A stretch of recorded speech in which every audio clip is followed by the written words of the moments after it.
Mom, please just try and take it easy. Come on, baby. Come on, son. Please, move. Move. Come on, give your mother a good swift kick. Come on. Babies are not always kicking, you know.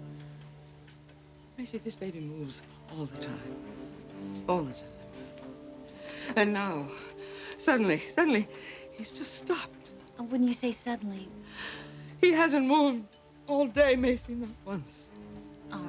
All right, I'll call the doctor, but please just try and relax, Mother. You're getting yourself all stressed out over this. Sally, the air conditioning in the cutting room is on the blink again, and those ladies down there are about ready to... Oh, Saul, please, just save it for somebody else, will you? I got a serious problem here.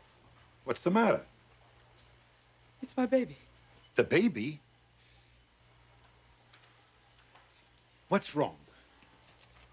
I don't know. I don't know what's wrong. The baby has stopped moving. Does it hurt? Now, are you in pain?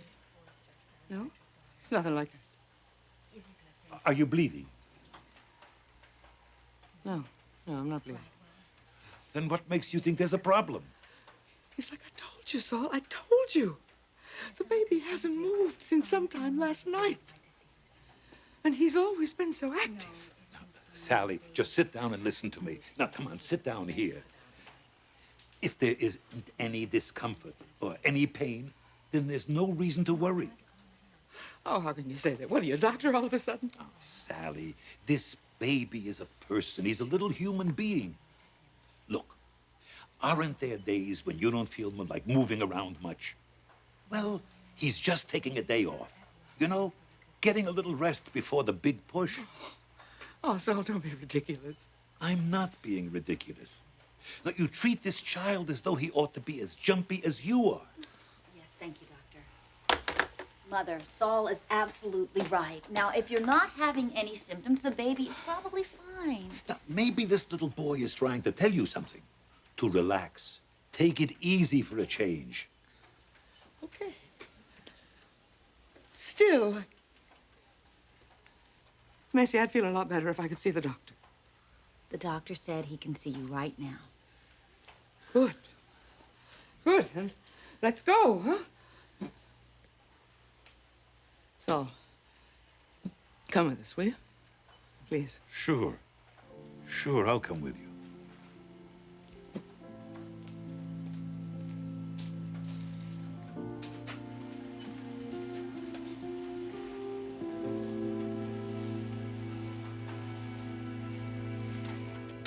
Thank you for fitting me in on such short notice, Doctor. You're welcome. How have you been? A mess? What's wrong? I don't know. I'm starting to see myself in a different light. It's not a very pleasant sight. That's a good sign. What, that I'm a creep and a phony? No, that you're aware that you're a creep and a phony. Oh, thank you, Doctor. I'm feeling much better already. Clarke, you cannot change until you acknowledge your problems. It sounds like you're ready to do that.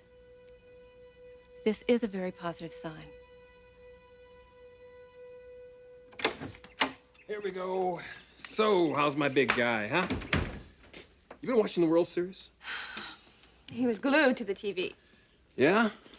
You gotta leave him over here some night. Yeah, right. I'm serious. We could watch it together. Let the men do a little bonding, you know? What do you think, partner? Maybe tip a few beers, eat a little popcorn? Apple juice and cookies, thank you. Yeah? I could handle that. So what do you think? You think you can convince the old lady to let you do an overnighter at my place? Only if the old lady could do an overnighter with him. That'd work. Hey, I've got something for you. I've got something for you. You come with me. You're gonna go absolutely mental over this one. Come on, let's take a look at this. Check this out. Look at this. It's for you. You can call it a spider, you can call it a bug, you can call it whatever you want. People will see. One for you, one for me.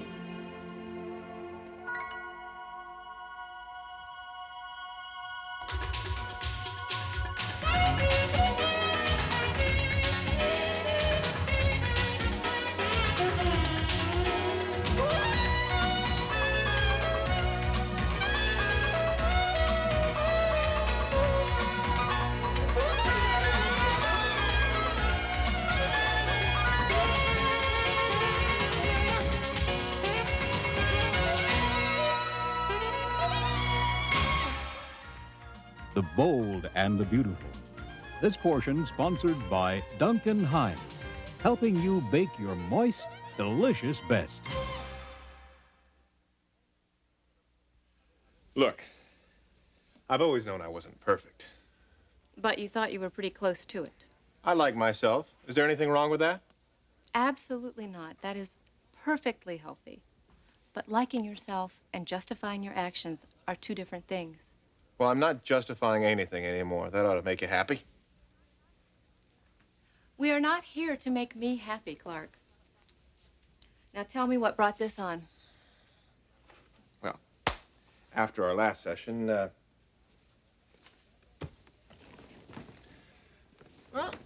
I thought it'd be a good idea to go talk to my wife. About your job? Yes. Well, no. I told her how I felt about things. That's even better. Yeah, I thought so too. So you went to your wife and you started to talk about your feelings. yes. And I haven't heard from her since. How did the talk go? I felt pretty good about it. No, exactly what did you say to her? It's a pretty personal question, don't you think, Doc? That is why you're here. To discuss problems that are important to you personally. Yeah. You're hesitating, which means you are holding something back. I'm not hiding anything, Doctor. All right. I went to her and I told her that I was sorry for being such a rotten, insensitive husband. Very good. Anything else? Yeah, I told her I'd be leaving town if I didn't find work soon. I had one major regret, and then I said goodbye. There. That's it. Now you know everything. What was it? What was what? The major regret. Oh, that. Yes, that. Not very proud of this. But hell.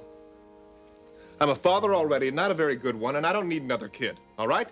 I don't like kids. I'm an adult kind of person. Now, is that a crime? Not at all.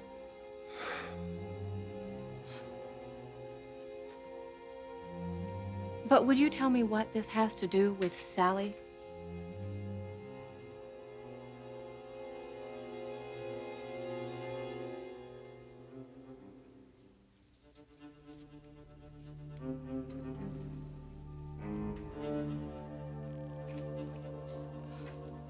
Doctor, look, I'm sorry for bursting in on you like this without an appointment, but I felt I had to see you. It's all right. I'm on call anyway. What's the problem, Sally? It's my baby. I think something's wrong with my baby. Doctor, she's worried because she hasn't felt any movement. There hasn't been a day, Doctor, in the last few weeks when this baby hasn't moved. I mean, it's a very active baby, and now all of a sudden today, it stopped. I got a very bad feeling about this, Doctor. Are you experiencing any discomfort? No, Doctor, no. It's like, it's more intuitive, you know? You know about the old maternal instinct. Well, mine is working in overdrive, and it's telling me that my baby's in trouble. Then let's have a look. Would you like to step into the examination room?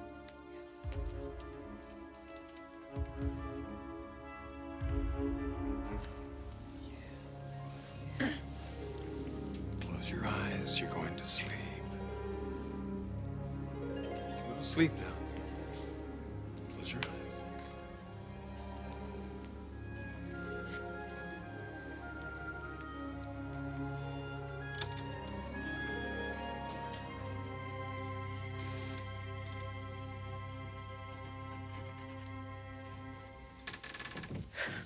You are fast becoming his favorite godfather.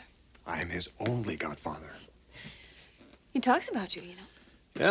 Yeah? Well, I think about him a lot. So, Logan, what's going on with you and Dad? Nothing new to report. He hasn't called you? You haven't talked to him since? No, not since I left his office. What are you going to do here? I mean, where do we stand? Rich, I don't know where things stand. Is he expecting you to be home tonight? We haven't discussed it. Look, I know things are touchy, but we need some answers here. Just tell me the questions and I'll ask him. No. We've already been there. Now it's time for me to see Dad.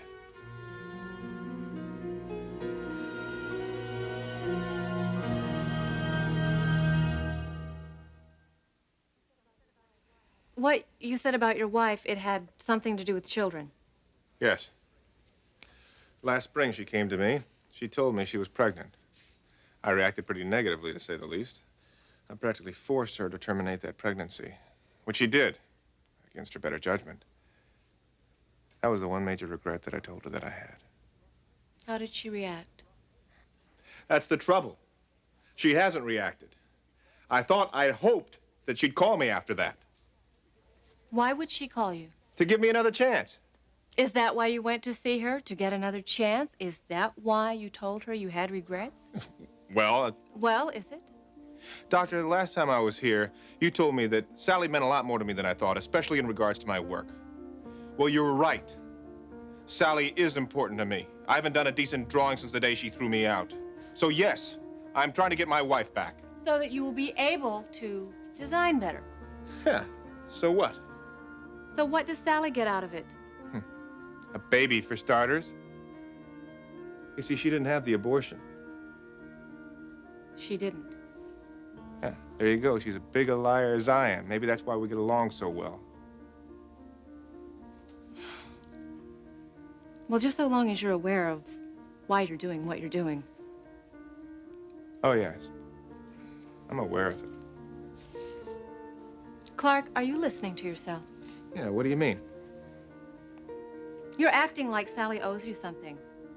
When the truth is, you haven't given her anything, Clarke. Oh, you've given her a baby that you don't want. A lot of jealousy and insecurity, and I would imagine a pretty low sense of self-esteem. Now I'll ask you this. Why shouldn't she want to kiss you off? If I were her, I certainly would.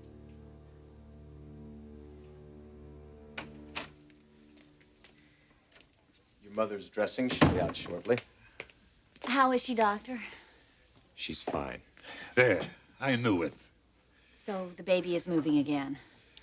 No. The baby's gone fishing. He's resting. Isn't that right, Doctor? Saul. Well, actually, your friend isn't that far off. A fetus can be very active at times, and then at other times it's resting, growing, sometimes for a period of days, even longer. So nothing is the matter? Nothing at all? Macy, your mother is as healthy as ever. But I must emphasize again, her stress level is too high. Well, she has been working on that, really. She has. And I'll see to it that she works even harder. That woman has got to slow down. Nonsense, so. Doctor, I have slowed down. I promise you. Didn't I tell you everything would be fine? Now, you listen to me. This baby is going to come out strong and healthy and not 1 minute too soon. Well, it might be a minute too soon. Maybe even a week or two. So you're still holding to your prediction that the baby will be premature? Not as premature as I originally thought, but I think we can expect an early delivery. Oh. Well, I guess we, older dames don't need 9 months to make a baby. Isn't that right, Doctor? More mature women do tend to have a few earlier babies than younger women. More mature women. I like that. Older dames. Well, we just work a little faster, that's all. We have to. Just don't work too fast. The rule of thumb is the closer you can carry the baby to term, the better. Well, is there anything I can do to keep this little guy inside of me a little longer, Doctor? Don't overdo it, Sally. Get lots of rest. Relax. Nature will take care of the rest. Well, we shall do everything that you prescribe, Doctor. Mother, I have been wanting to say this for years. You are grounded. No more work for you. You've got a wise daughter. Well, she gets that from her mother. Thank you, Doctor, and goodbye. My pleasure.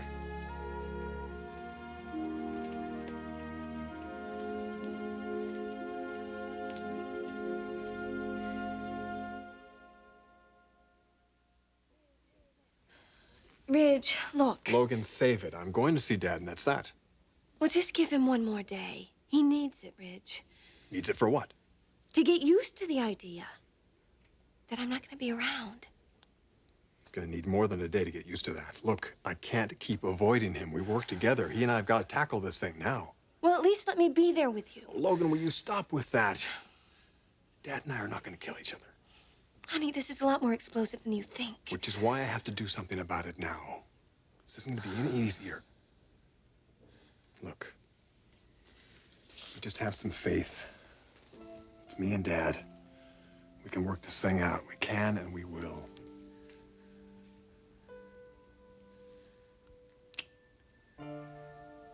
I'll see you later.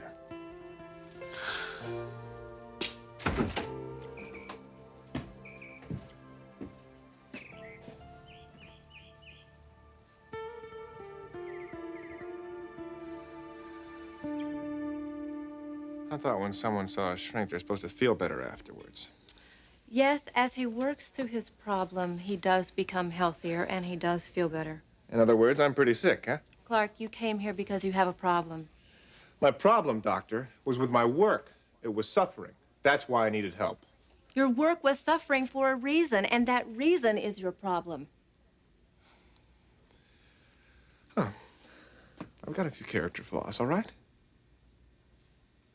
But I'm entitled to some happiness. Of course you are.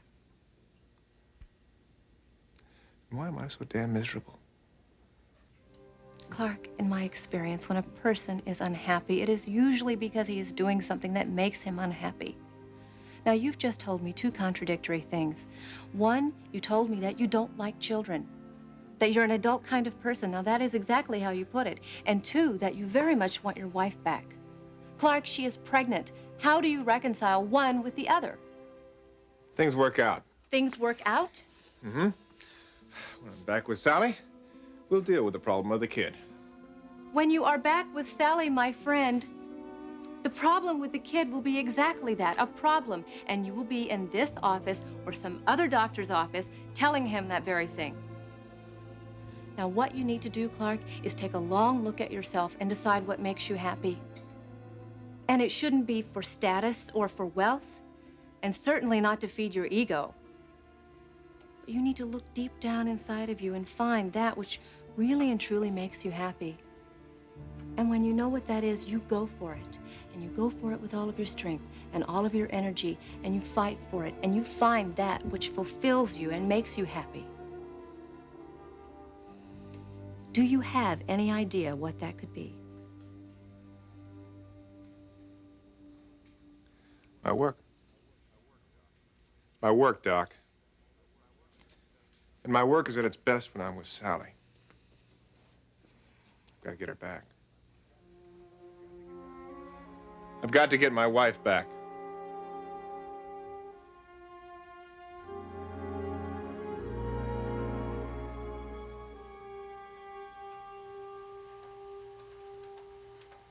Sally.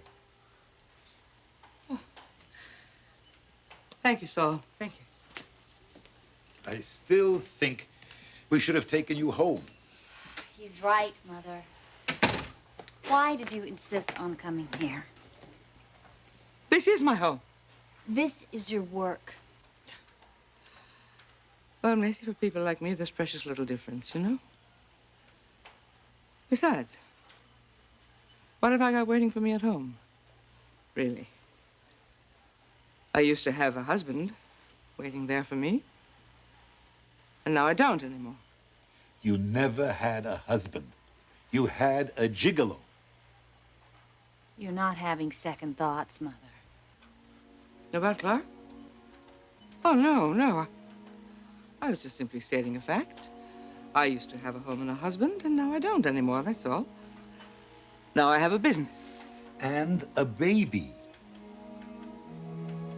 Yes, so I have my baby. My baby. And he means everything to me. You know, Mother, I am so grateful that Clarke does not know that you're pregnant. Because if he did, I swear, I wonder if you would be able to resist him.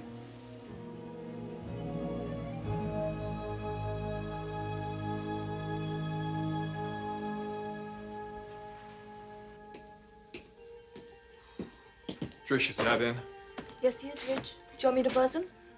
Is he alone? I believe so. You hold all of his calls for me.